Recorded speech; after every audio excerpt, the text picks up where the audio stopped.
Hey guys, this is a guide for Thorim on normal mode.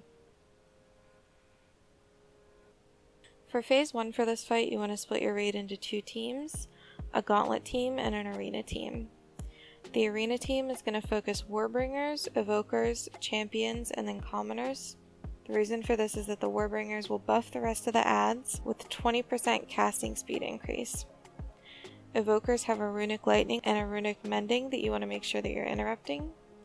Champions have a Mortal Strike, a Whirlwind, and a Charge. And the Commoners will Pummel and Low Blow, which will interrupt you and reduce your damage dealt by 3% for 20 seconds if you are hit by those. During phase 1 in the arena, you want to stay away from the charged pylons. The boss does still have some abilities that we'll go over here after we talk about the Gauntlet team, so you still have to make sure that you're aware of your surroundings and not taking unneeded extra damage. Our Gauntlet team is first going to kill Alkalites and then Iron Ring Guards. Make sure you're interrupting the Alkalites, and using any stuns or War Stomps here will help with ad control on your tank. There's going to be a big Colossus at the end of the hallway. You're going to move left or right to avoid the fire he's going to launch down one side, and kill the ads on the way to him.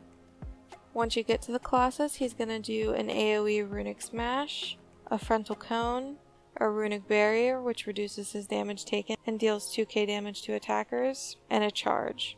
You can try to avoid the charge if you move your players in just a little bit without having them stack on him. Once the Colossus dies, you're going to head through the door and up the stairs, kill and interrupt any Alkalites first, and then the Iron Honor Guards. Just make sure you're facing all of these adds away from the raid. Once you kill those, you'll head to the top of the stairs and face an Ancient Rune Giant. He has a Stomp, so range to stay out of melee, and a Rune Detonation, so once you get to the top you want to spread or have the person with Rune Detonation just run out of the raid. After the Rune Giant dies, you're going to continue back to the arena. If you do not want to do hard mode, you want to wait until Sif leaves. If Sif is still there, you want to wait if you don't want to engage the hard mode version of this boss. Outside of splitting your raid group for phase 1, you have to worry about a couple things that Thorim's still going to be doing. He has a Stormhammer ability that he's going to continually throw out throughout phase 1. It's going to deal 2.5k damage to the enemy, knocking them down and stunning them for 2 seconds, as well as applying Deafening Thunderclap on nearby players.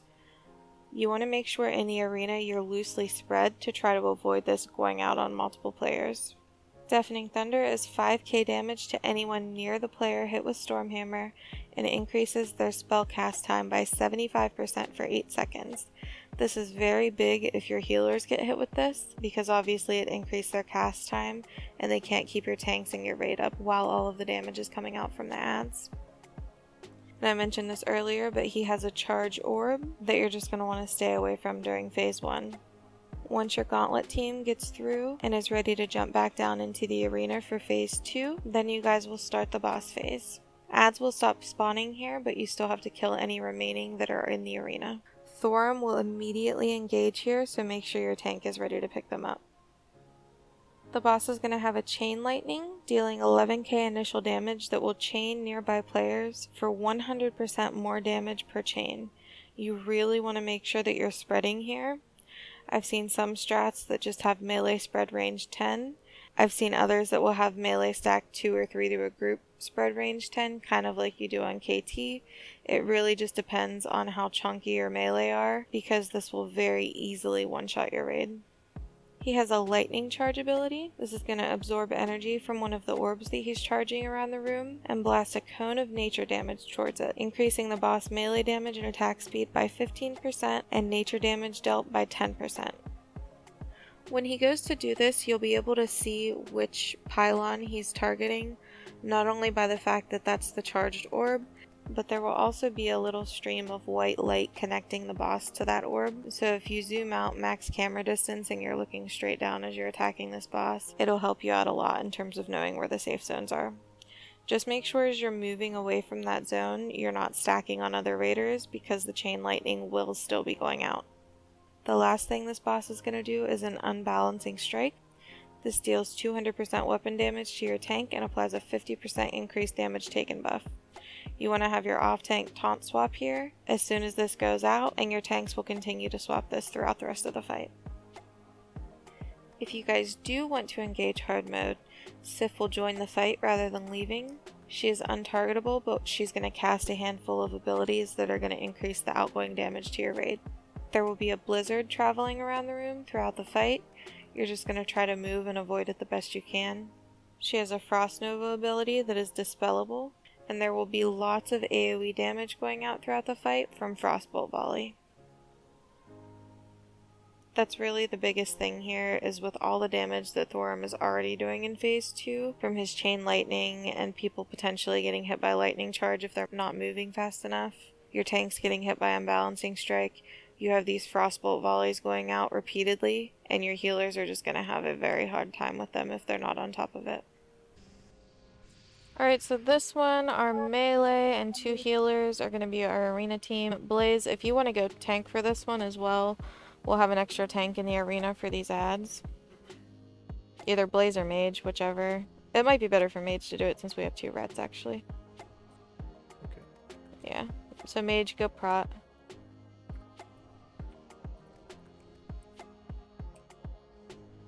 No, it's just because you have good AoE threat and we have 2 reds. Fucker.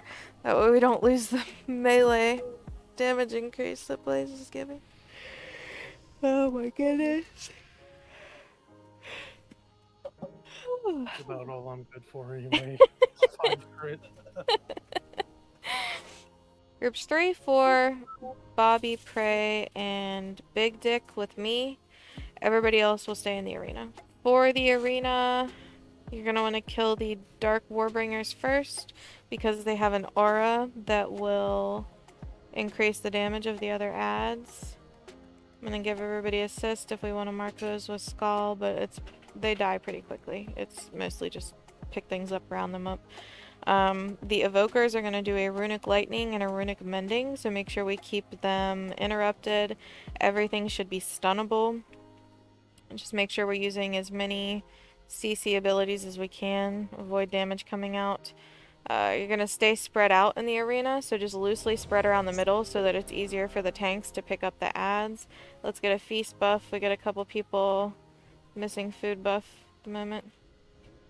My flask fell off, so check your flasks. Arena team will just be moving as quickly as possible. Just make sure you give me a second to pick up the ads. We're going to kill the Evokers first, and we'll try to call out left or right for the arena team so that you guys don't get hit by the firewall that comes out.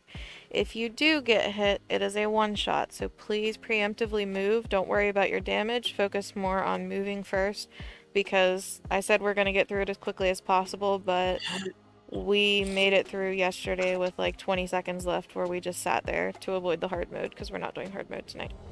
When we come back and jump down, I will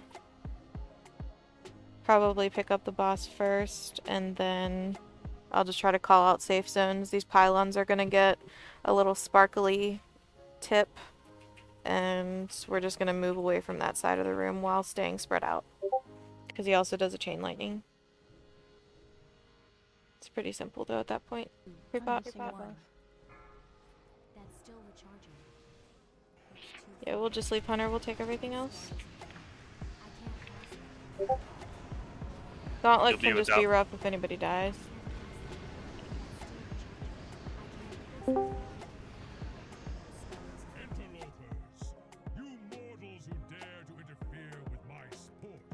You guys can just give me a second for threat.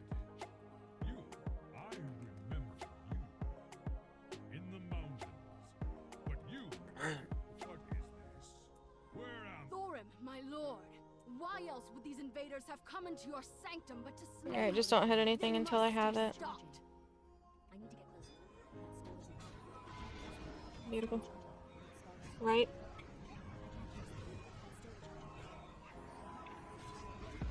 Left. Same thing here, don't hit anything until I have it all. Left again. Don't have that one in the back. Left again. Get a resin Volvigen. I did. Right. Left. Don't accept it while these are going out. I'm gonna pull here. Sorry, there's gonna be one more going off on the left. Everybody go right. Go right, go right, go right, go right. Oh, alright, we're good.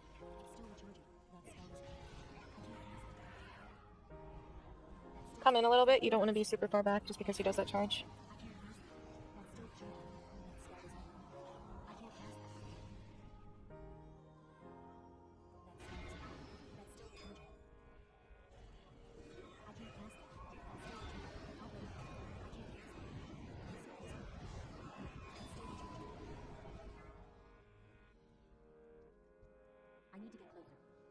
Everybody spread.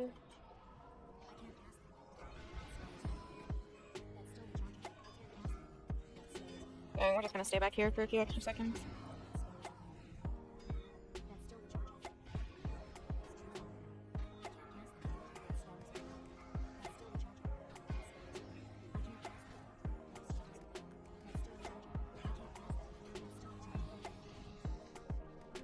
These pathetic mortals are harmless. Beneath my station. Should be Dispose good. of them.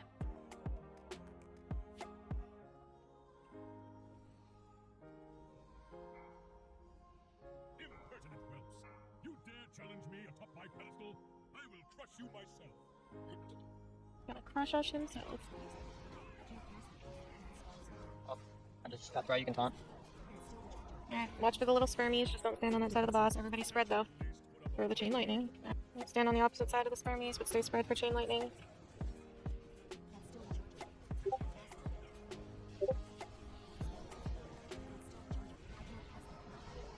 Same spot pretty much. There's a strike. I'm gonna taunt him. So avoid the spermy side.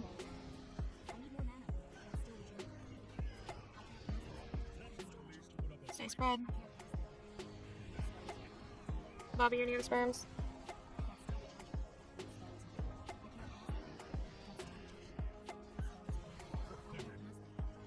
Down 2 healers, we should still be alright. Get reses in for big deck. Bounce and strike on me.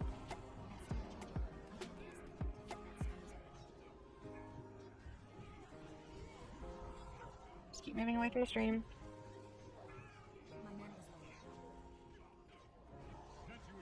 Dead. It's back on me. Mage is still tank. Yeah, he's still up. Turn off of me after the unbalancing strike mage, and I'll try to take it back after. Actually, you still have DP up. Turn away from the lightning.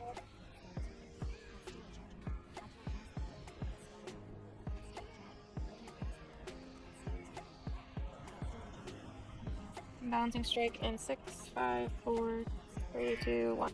The next one. Right side.